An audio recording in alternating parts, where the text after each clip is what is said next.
देखंतु भुवनेश्वर रे गतकाली मद पीगिरी 2 जन मृत्युवरण करछंती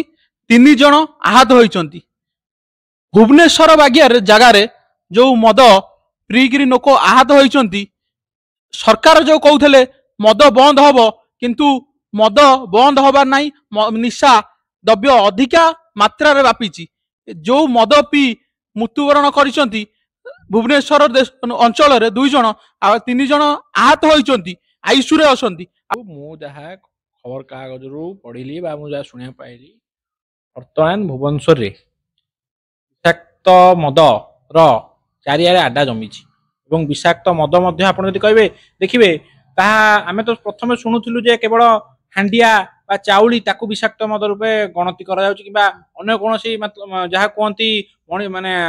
हैंडमेड मद को आमे विषाक्त मद रूपे गणति करथिलु किंतु आपण तो वर्तमान आमे जहाँ काली देखिलु सील दुकान रे जो बिक्री होउची सील मरा सहित लेबुल लागिची गोटे नामी दामी ब्रांड रो लेबुल लागिची ता सहित सेते विषाक्त मद रहउची। आपण जानिबे केमति या विषाक्त तेनु जहाँ खबर आमे सुनिया पाइछु सरकार तो कहउथले मद बंद हेजो ओडिसा रे राज्य रे काई राज्य रे मद बंद होउन देखंतु यह वर्तमान अत्यंत निंदनीय कथा। वर्षे दीर्घ वर्ष हे गलानी 1 वर्ष पूर्ति सरकार पालन करछंती वर्तमान एते लज्जाजनक कथा। मद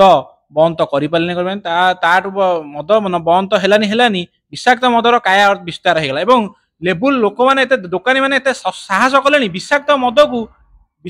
को किमा अपमिश्रित मद को लेबुल लगेई कि से विक्रय करूछंती जहा फल रे कि 2 जन युवक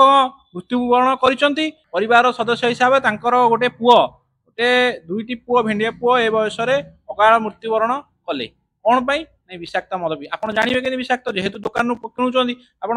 जो माने मद्यपान करूचंदी से मद्यपान जेमति करिया कथा करंती मद तो भलो न मद को प्रसाद करन सरकार मद बंद करिया परिवर्ते एमिति मद दुकान तो मद पुचन मद एक्सपायरी केमि होउची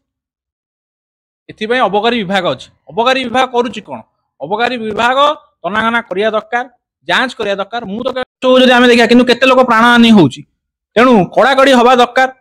जांच हवा दरकार। अबकारी विभाग जांच करिया दरकार कोटा असली मद कोटा नकली मद एवं सरकार मु अनुरोध करूची मद मध्य बंद करा जाऊ एवं ता सहित मु आउडे जिंस कहूची मद सहित आपण देखिबे हइजा कुलिया व्यापिलानी जंडिस व्यापिलानी को बळी दूषित पानी लोक माने पानीय जल भुवनेश्वर भलिया शहर रे राजधानी आमे कहूचे किंतु दूषित जल पी केते लोक जंडिस रे पीड़ित हेलेनी हइजा रे पीड़ित हेलेनी